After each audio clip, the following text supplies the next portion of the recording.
Fundy Bay, highest tides in the world they say, working hard for little pay, away on the Bay of Fundy. We cross the wake of the St. John Ferry. Way hey Fundy. Don't the folks on deck look spry and merry? Way hey Fundy oh. Down Digby Neck the wind roars higher. Way hey Fundy. So we go a leave between Long and Briar. Way hey Fundy oh. Fishing out on Fundy Bay, highest tides in the world they say, working hard for little pay, away on the Bay of Fundy.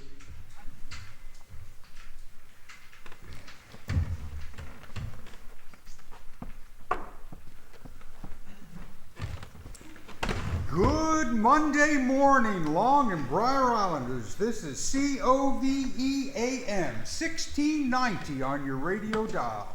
We're here with all the island weather, news, and sports that 42 watts can send your way.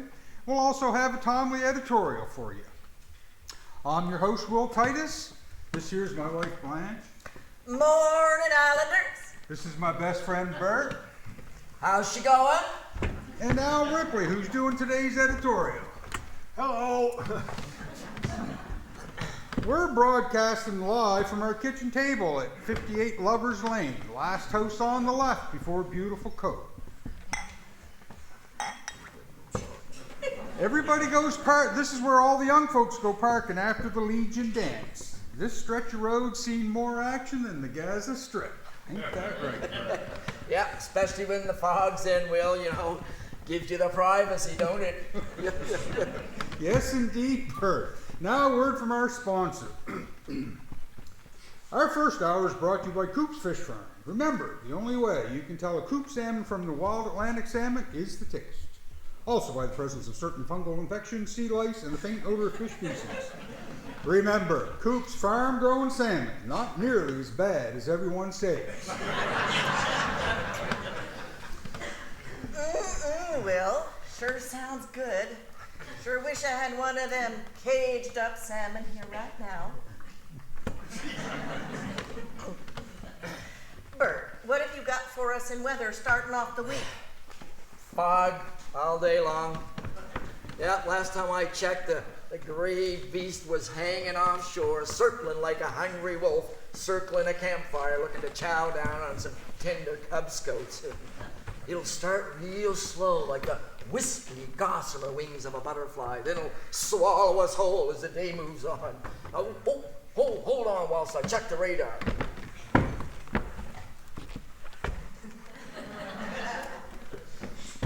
Thicker and tar out there. Oh yeah, you could cut it with a knife, but you'd have to sharpen it afterwards. Gee, visibility, 0. I can't see past my eyelashes. A housefly would have trouble landing in these conditions. Golly. What about tomorrow, Bert?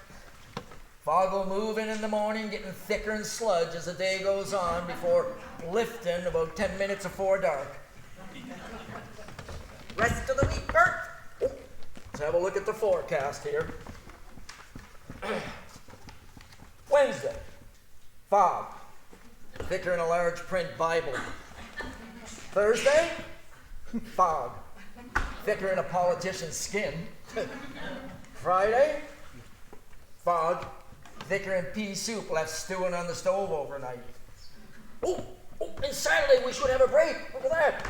Cloudy with drizzle. Yeah. Before the fog rolls back in, fog thicker than relatives at a will reading.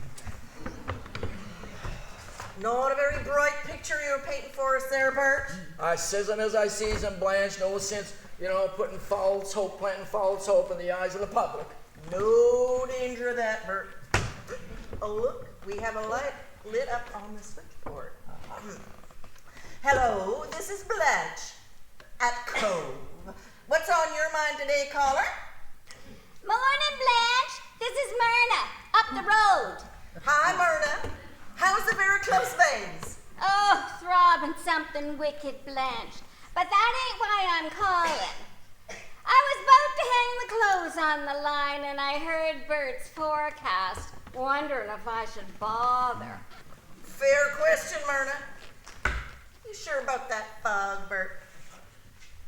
thicker than wolf stew. You'd be a damn fool to hang him out on a day like today, Myrna. Oh yeah, and don't go out at all if you're prone to the claustrophobia. If you're gonna put the kids out, for the love of God, make sure you got a strong rope tied to them. But it's been 3 weeks, Bert. It's so depressing. The foghorn's been going non-stop. Our nerves are shot. And the dog's so upset he just lies there and howls all day long. And the cat's developed a nervous tic, yeah. And explosive diarrhea. We're at our wits' end, Bert. Ain't there no hope? Fact is, Myrna, we had our summer last month. I think it was a Tuesday. I remember. You called it a weather breeder. Well, it were, weren't it? I mean, nothing brings the fog on shore like a sunny day. I mean, everybody knows that. It's something awful. Oh yeah, sunny day, sure sign of fog. Sunny day is a sure sign of fog. I don't make the weather, Myrna. I ain't God or Cindy Day. Okay, well, thanks anyway. Thanks, Myrna. Oh, we have another caller. Hello, caller. How's it going, Blanche? This is Gus, down to the whale watch in Westport. Morning, Gus. Calling about the fog. People coming from all over to see the whales can't see a damn thing.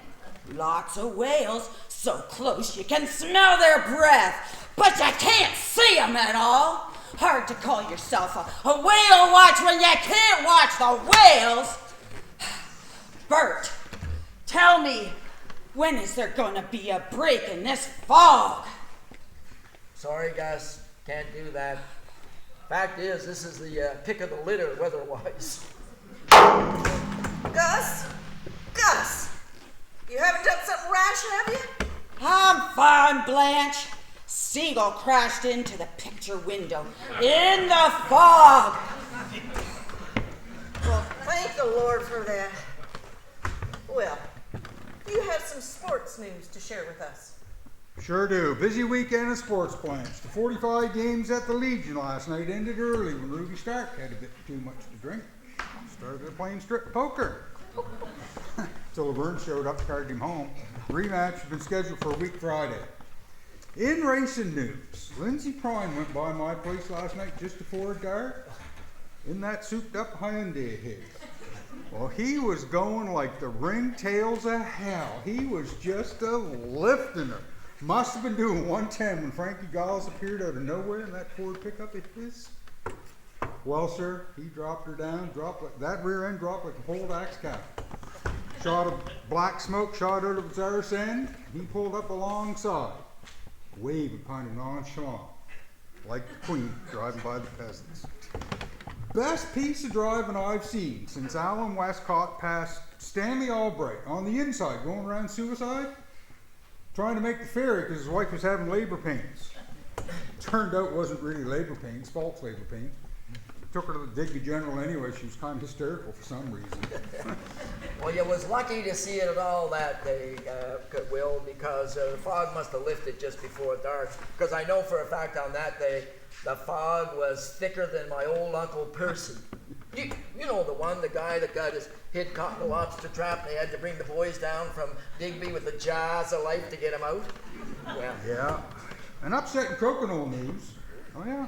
Sandy Tinker won the 12th annual Otis Outhouse Memorial Crokinole Invitational, shooting 4 consecutive centers. Must say, I think Lyndon Gowers, in all fairness, his arthritic shoot knuckle was acting up. oh yeah. Because of the fall. Yeah. Fog plays havoc with the arthritis, that's for damn sure. Now, the news. We begin the news today in a sad way. 82-year-old volunteer firefighter, Merle Morrell, passed away day before yesterday. Merle was shingling his mother's roof in the fog and walked right off the edge into thin air. Oh, yeah. You know, fog's the silent killer, eh? Oh, yeah, it was thicker than my medical file that day. You know, I went out to the outhouse about 3 in the afternoon, and, well, I ended up in Central Grove. In traffic news, there has been a 2-car pileup at the corner of Over Cove Road and Old Farm Lane. Mark Morehouse rear-ended Carl Thurber in the fog, scratching Carl's bumper. There were no fatalities. Thanks, Blanche. Now it's time for Al's editorial. Al? Sorry about that. Got a frog in my throat. Both feet braced. Now, I'd like to talk about certain people that's on the pogey when they got no right to be. This particular fellow claims to have a bad back. I say bad back my ass. All I know is his back's good enough, strong enough to lug a new 65-inch RCA high-definition TV up a flight of stairs with a 2-4 moose head and 3 bags of mixed nuts and some cheesies on top of it. Al, you can't go around casting aspersions. And then he's got the gall to come on this very radio station and ask Islanders for money for a new shed because he's all one burnt down, which wasn't worth but $20 anyway, and which I suspect was an insurance job. He was pleading for money with that there go fund yourself scam. Al, that was go fund me? Huh? Well, as far as I'm concerned, he can go fund himself if you get my drift. Al! And now I'd like to talk about the global warming. I was down on the wharf one day last spring, and this politician feller comes marching down all dressed up in a suit that must have cost $75 if it cost a dime. Was the fog in, Al? Yeah, Bert, pretty thick too, as I recall. Well, how thick was it? Oh, it was thicker than the Mounties at a Digby Tim Hortons on a Monday morning. As I recall, Bert. That's pretty thick. Anyways, he starts going on about the global warming, and did I consider the threat, and was I going to do something about it, and what was I going to do about it? And I says, well, I don't know if the global warming's been much of a problem for me personally, seeing as how we haven't seen the sun in 2 months and was kind of forgetting what it looks like. I says, bring her on. Maybe we'll get a fine day out of the deal before we all die a horrible death. He says, oh, maybe so, but the ice caps is going to melt and the tide's going to rise up over these islands. I said, mister, I'm 78 years old. I'd like to get one more glimpse across that cove before I die. He turned on his heels and disappeared up the wharf into the murk. I bet he was one of them fellas with a tan, too, wasn't he? Oh, yeah. I had one of them tans once. Yep, I got it up in Digby when I went to Frenchie's. I think I caught it somewhere between the car and the entrance. It didn't last long. By the time I got back to East Ferry, I had my natural parlor back. Yeah. Well, this feller didn't have the fog fade yet. You see, give him 3 weeks down here and he'd have had the cadaver sheen just like the rest of us. Yep. The only Islander I ever knew with any color in his cheek was Alan Melanson, but I suspect it was a high blood pressure.